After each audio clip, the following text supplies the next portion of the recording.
Drake Maye is among the biggest winners in the first quarter of the season. We'll tell you who else made the list next.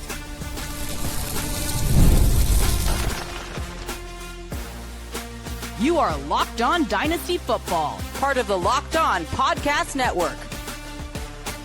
Your team every day.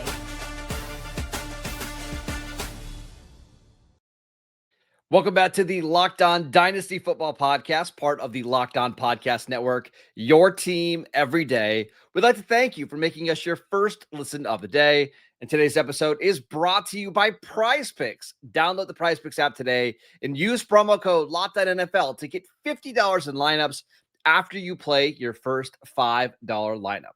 Welcome back. I am your host, Marcus Mosher. Joining me today, as always, is Michael Fabiano. And on today's show, we're taking a look at the biggest winners and losers through the first month of the NFL season. We're going to talk about some year two receivers that have us excited and one that we're a little bummed out about. We're going to talk about some Ohio State running backs. But Fabs, let's start with some winners at the quarterback position. Who has impressed you the most through the first month of the year? It's got to be Drake Maye. He was one of my favorite breakout candidates this year. After 4 weeks, he's the QB4. Marcus, he's averaging over 21 points per game. He scored at least 19 points in each of his last three. His completion percentage is 74%. That's the highest among all starting quarterbacks. I mean, that's impressive. He's on pace for 4,200 passing yards, 30 touchdown passes. He's on pace to rush for more than 400 yards. He has done it all through 4 weeks. Now, I hope he can keep this sort of level of production up, but you got to love what you're getting from Drake Maye because he is now, and I'm not saying that he's elite because that may be something that he attains in the future. He's not there yet. But, I mean, at worst, he's a guy you're starting just about every single week.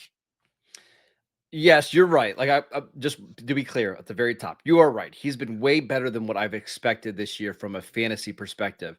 There are a couple games early in the year, the game against the Steelers and the game against the Raiders, where he actually had good fantasy days, but they weren't like the best real life games. Like, he had a couple fumbles in that Steeler game that caused him to lose that one. They lost at home to the Raiders.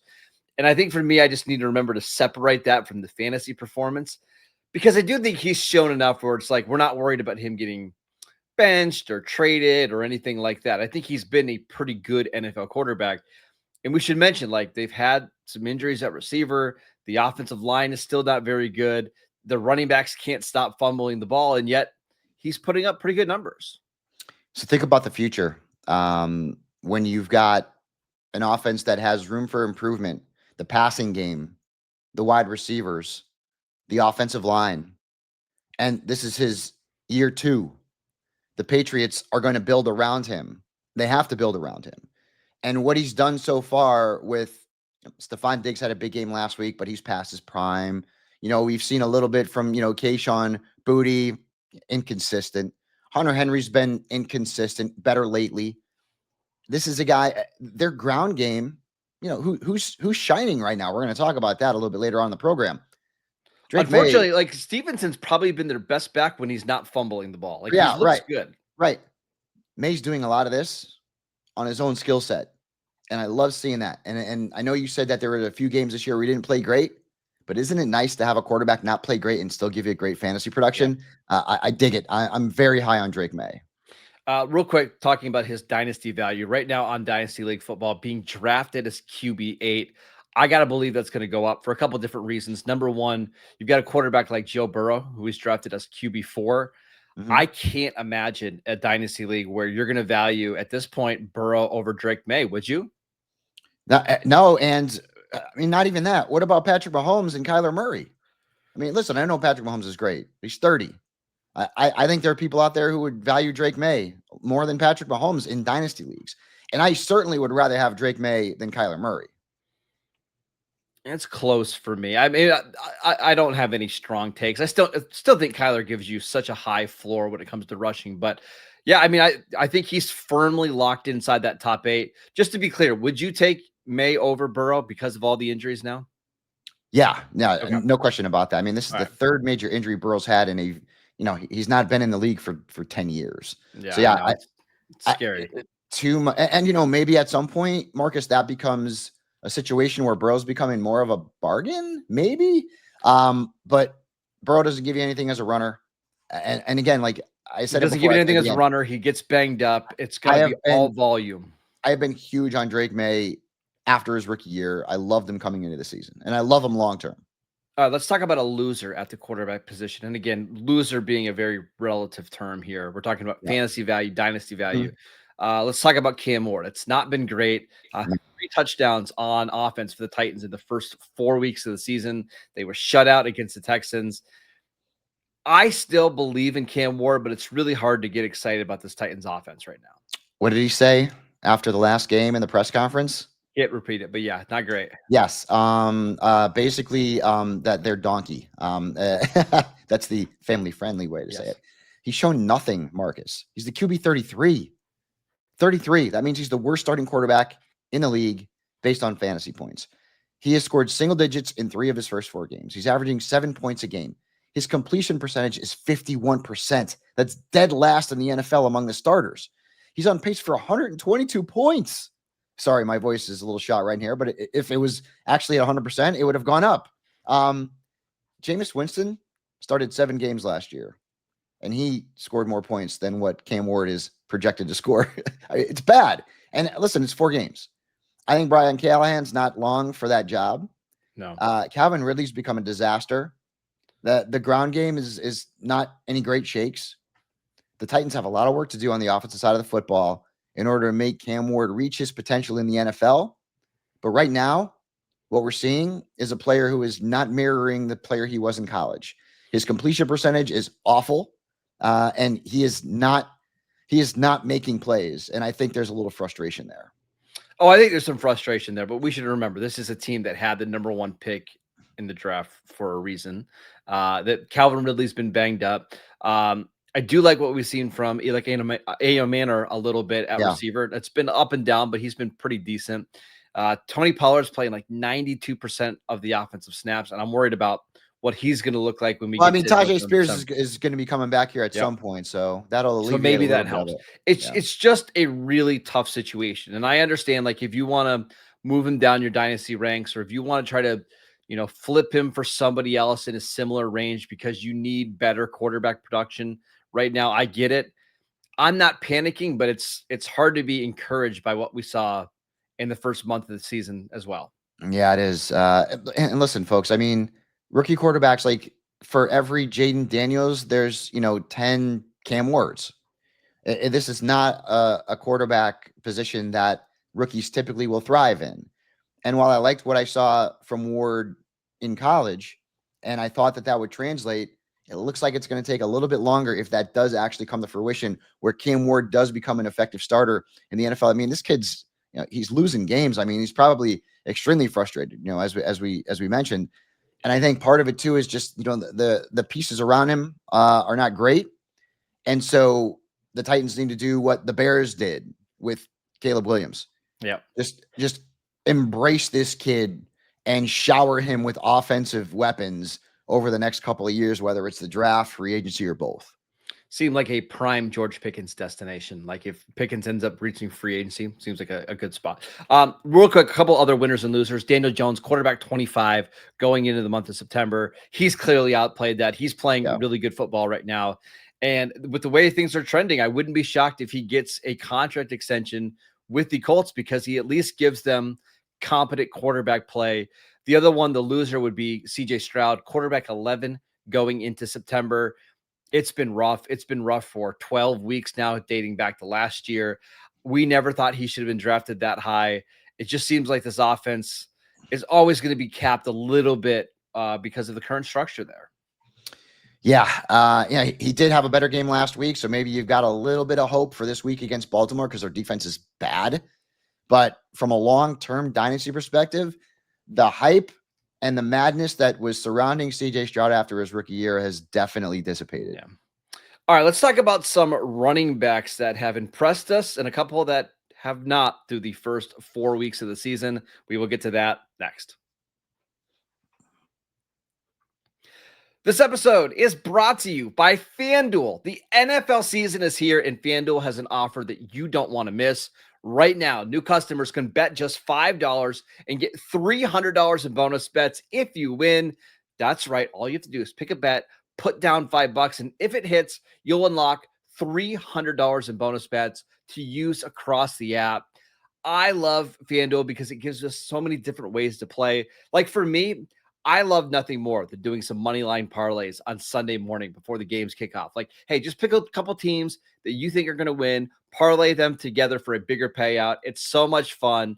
It makes watching football on Sundays just a little bit more exciting when you've got something riding on the action. And whether you're a casual fan or you love diving into stats, FanDuel makes the game day experience so much better. So what are you waiting for? Visit FanDuel.com to download the FanDuel app today and get started. This episode is brought to you by Mazda. Mazda crafts cars for those who do more than simply move. Mazda delivers confidence with every ride, and with more IIH top safety pick awards than anyone else, they're really the only choice. From footwork to breathwork, athletes sweat all of the details, and Mazda brings the same intention to how they craft every model. You can feel the Japanese craftsmanship in every detail, from metallic accents to available Napa leather upholstery. You can make your everyday drives feel like anything but, with smooth handling and fantastic controls. And with all-wheel drive standard in every crossover SUV, you can drive with confidence through almost any season. Like I know for me, where I live, you have to have all-wheel drive, and that's where Mazda delivers.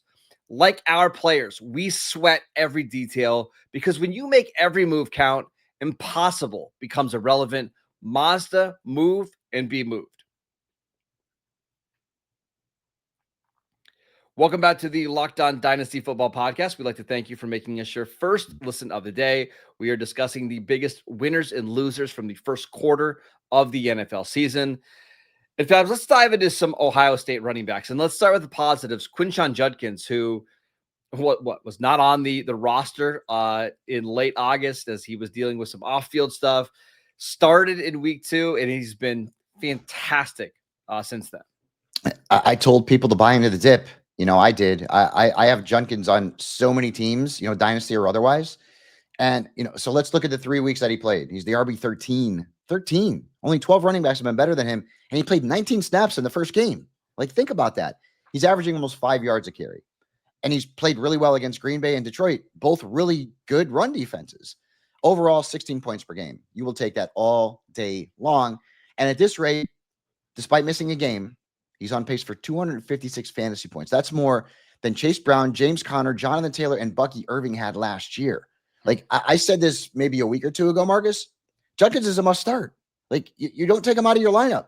He's a great fit for what the Cleveland Browns want to do. Now we're going to talk about TreVeon Henderson. When the draft happened, I thought Henderson would have been the better of the two fits, but Judkins has been great. And we're talking about a Browns offense that literally has no fantasy assets right now. None. Jerry Jeudy is nothing without Jameis Winston. We found that out, and we kind of knew that. David Njoku, his numbers have disappeared because Harold Fannin is taking over. It's a tight end committee there. They're basically, canceling each other out. Cedric Tillman's hurt. Now we're going to be looking at Isaiah Bond. Honestly, their kicker's not good in fantasy. Their defense is exceptional. And in fact, if you're streaming a defense this week, the Browns are a great one against the Vikings over in London. But Judkins is that guy. And again, listen, I'm not going to, pound my chest a little bit too much, although maybe that'll get some of the phlegm out from this damn respiratory infection. But Judkins is right now, like, if you think about it, let's behind Omarion Hampton as the second best rookie running back, right? I mean, ahead of Genty. I mean, you can make. Maybe for Dynasty, redraft, but not for Dynasty, right? In Dynasty, no. I'm talking about just right now. Right now, no, I'm not talking about redraft or Dynasty. Right now, who do you have more confidence playing, Quinshon Judkins or Ashton Genty? There's an argument to be made that you have more confidence in Quinshon Judkins, and some of the running backs that Judkins got drafted behind. You moved him up. I mean, I'd rather have him than TreVeon Henderson right now in Dynasty. I mean, there's no doubt about that. So this kid has done everything and more. And outside of some NFL discipline, which, I mean, we've heard nothing. There's been nothing. It's been radio silence about that. Judkins, I think that probably tells you that if anything is coming, it's going to be very, very minimal. If anything. Bro, he could be a league winner. He really can. Yeah, and we should mention, like, there was a lot of uncertainty in August, right? We were seeing 5 other running backs drafted ahead of him: Genty, Hampton, Henderson, RJ Harvey, Caleb Johnson. And you and I were pretty vocal, like, hey, you should probably be drafting him right now. Buy the dip. You and I were at the Fantasy Expo, and you were drafting him very high because you had some pretty good sources. And there was a guy, I don't know who the guy was, and maybe he'll listen to the podcast, maybe he won't. There was a guy who not only criticized me for taking Judkins at Scott Fishbowl, but he was then at King's Classic, and he criticized me for taking, I don't know who he is, but go pound stand, pal. I liked Henderson better as a college prospect, but it was close. And I actually thought Judkins fit Cleveland better, because what Cleveland wants to run is a lot of inside zone. And you're in a division where you've got to be physical and you got to run between the tackles. And that's just where Judkins works out really well. My comp for him pre-draft was a more explosive Kareem Hunt. And Kareem Hunt had a lot of success in Cleveland. And you're seeing similar kind of production. Now, what is it going to look like with Dylan Gabriel? Matt Williamson and I on yesterday's show, we speculated that it might look even better now that you've got a mobile quarterback. You can run some more stretch zone, wide zone. We'll see. But I think Judkins, yeah, you're going to have a hard time getting outside like the top 10 or 12 running backs in dynasty leagues and not picking him. I want to run through a couple names really quickly. We've got TreVeon Henderson, RB8. We'll get to him in a second. Kyron Williams, RB10. Who do you prefer? Judkins, man. Okay. Let's keep going. I'm going to assume Chase Brown, Breece Hall. You'd both rather have Judkins? Yeah. Josh Jacobs? Yeah. Okay. So, yeah, you're talking about probably when our latest batch of ADP comes out, Quinshon Judkins being a top 10 running back or just outside that.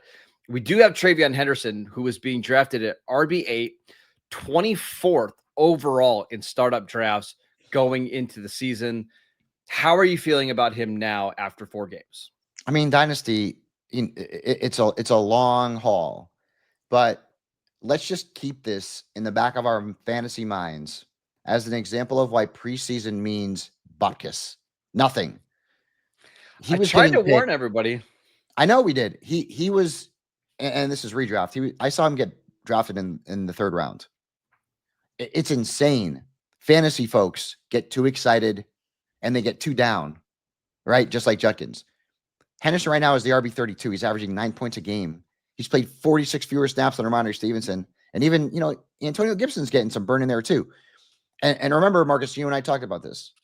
When Henderson went to the Patriots, I'm like, Ramondre Stevenson is still there. Like, I know he's not like some elite back, but he's in the prime of his career.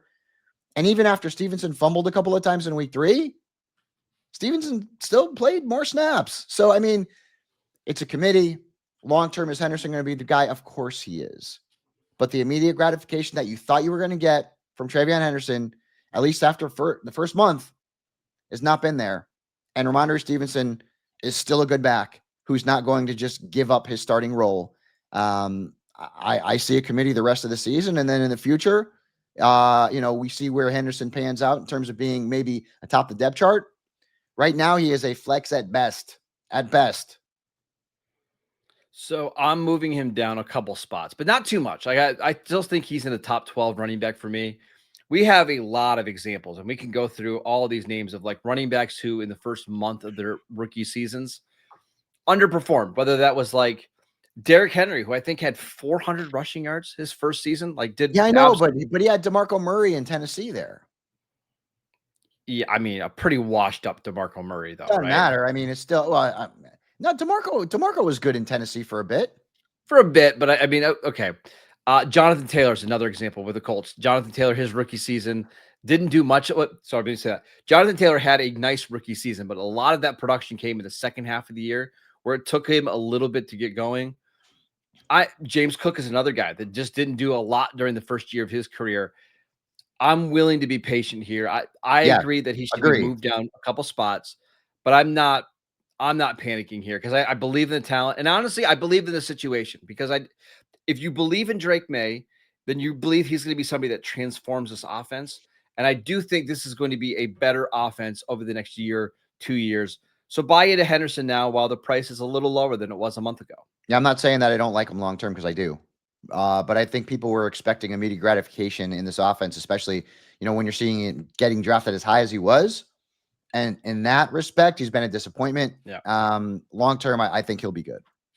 All right, let's talk about some year 2 receivers that we are encouraged about, and then one that we are very, very discouraged about. We will get to that next. This episode is brought to you by Gametime. The NFL season is back, and honestly, there's nothing better than being in a stadium surrounded by friends and fans cheering on your team. But let's be honest, getting tickets can be a hassle between queues, login screens, prices jumping at checkout. It's all incredibly frustrating. But that's why I use Gametime, the app that gives the advantage back to the fans. Gametime is fast, easy, and backed by the Gametime guarantee. You will always get 100% authentic tickets delivered on time and at the best price. Plus, all the fees are included, so the price that you pay, or the price that you see, is the price that you pay. I'm going to a Bills game here in a couple of weeks with a couple of buddies of mine. It was really nice. We were actually out of the golf course. I pulled up the Gametime app. It showed the price. We were able to split it 4 ways. Didn't have to worry about extra fees. They've made the ticket buying process so easy. We actually were able to look through some different sections where we could all sit together, look at the view. Ended up, we're going to be sitting in the end zone where the goalposts aren't in the way. Gametime made the entire process so easy. It was not stressful at all. So download the Gametime app today, create an account, and use promo code LOCKEDONNFL for $20 off your first purchase. Terms apply. Again, that is promo code LOCKEDONNFL for $20 off. Swipe, tap, ticket. Go download Gametime today. Welcome back to the Locked On Dynasty Football Podcast. We'd like to thank you for making us your first listen of the day. For your second listen, check out the Locked On NFL Podcast. 2 shows every single day. 1 in the morning with Tyler Rowland, 1 in the afternoon with Tony Wiggins. Available wherever you listen to your podcasts. All right, Fabs, let's talk about some receivers in year 2 that we are excited about, but I want to start about the one that we are discouraged about. We've been talking about him all off season long and through the first 4 games of the season, and that's Lad McConkey. I don't want to say I told you so. I think you do, but that's all right. Go ahead. Yeah, maybe I kind of do. Guys, he's still a wide receiver 11 in Dynasty right now. That's crazy town. Lad McConkey is the wide receiver 51 after 4 weeks. 51. He's averaging 8 points a game. He's 3rd in targets. He's 3rd in catches. He's 3rd in yards. He hasn't scored a touchdown. His target share is 19%. That's 3rd among Chargers wide receivers. Last year, it was 23%. Quinton Johnson is the best Chargers wide receiver right now. He's got 80 points already and a 25% target share. Keenan Allen's got 65 points and a 24% target share. McConkey's on pace for 143 points, which is about 100 fewer than he had last year. And listen, I'm not saying the future still isn't bright for McConkey. Keenan Allen's, he's an early 30s wide receiver, but Quinton Johnson's not. And if Quinton Johnson is going to play at this level, and he's looked great, I'm not taking anything away from this kid. He's looked great. For all the issues in the past with the drops and all that kind of thing, and me making fun of TCU wide receivers, he's been great. Mm-hmm. And that's not something that dynasty managers factored into McConkey's value in the preseason. They didn't. They didn't factor in Allen either. Maybe that's only 1 year. Let me ask you this, though. Yeah. With Rashawn Slater out for the year and Joe Alt dealing with a high ankle sprain, it sounds like he's going to miss probably at least 4 games, if not more. Could we see more targets to Lad McConkey as this underneath guy where Herbert's trying to get rid of the ball quicker? Because I just don't think with their offensive line situation, Herbert's been pressured on 50 of his last 95 dropbacks. I wonder if we're going to see an uptick in usage for McConkey. Who would you say Herbert trusts the most out of that trio of wide receivers? Well, Keenan Allen, right? But I think I just won't be surprised if we just see less shots down the field of Johnston because of the offensive line. I have no shares of McConkey, and I didn't get him in Dynasty. And again, I loved him last year. I was a big fan. Loved him. Things change. The offense has changed. The wide Can we- receiver group is much better now than it was last year when it had nothing besides McConkey. They had nothing.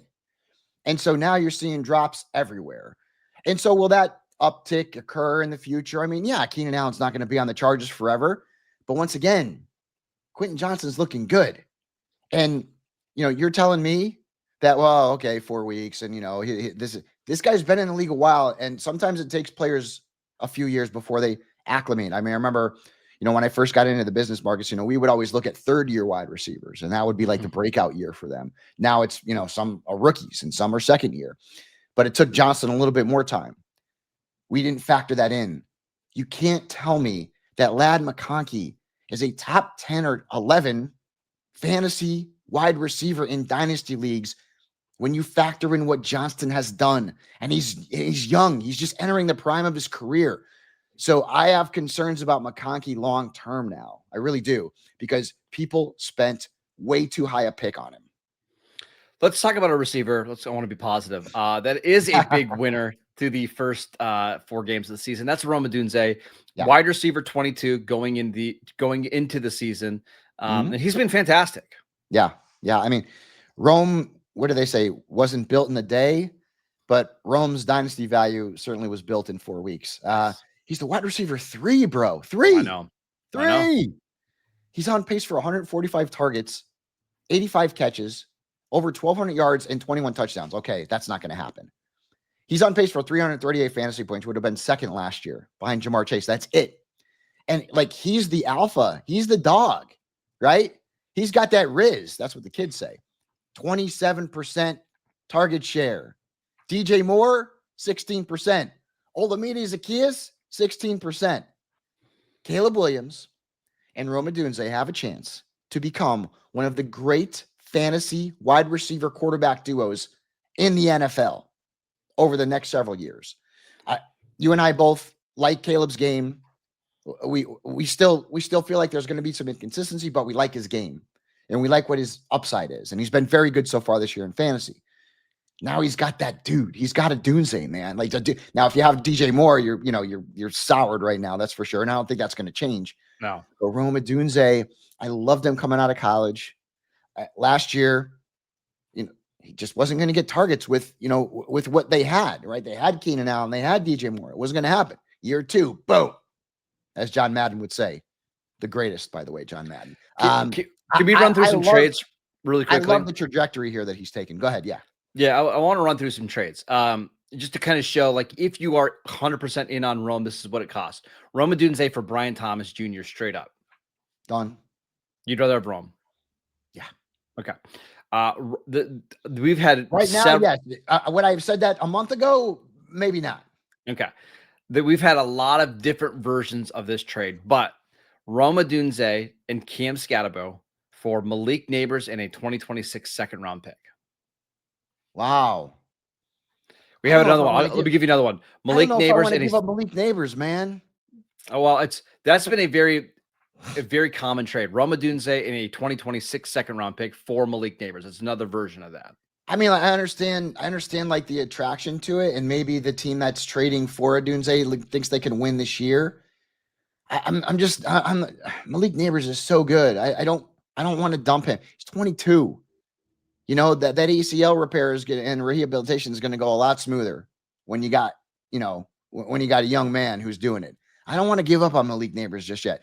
That's a move to me. That is a win this year move. I think so. Yeah. That's if you have a very competitive team and you want to try to go for it right now. And actually, if you're rebuilding, that's a perfect trade to make.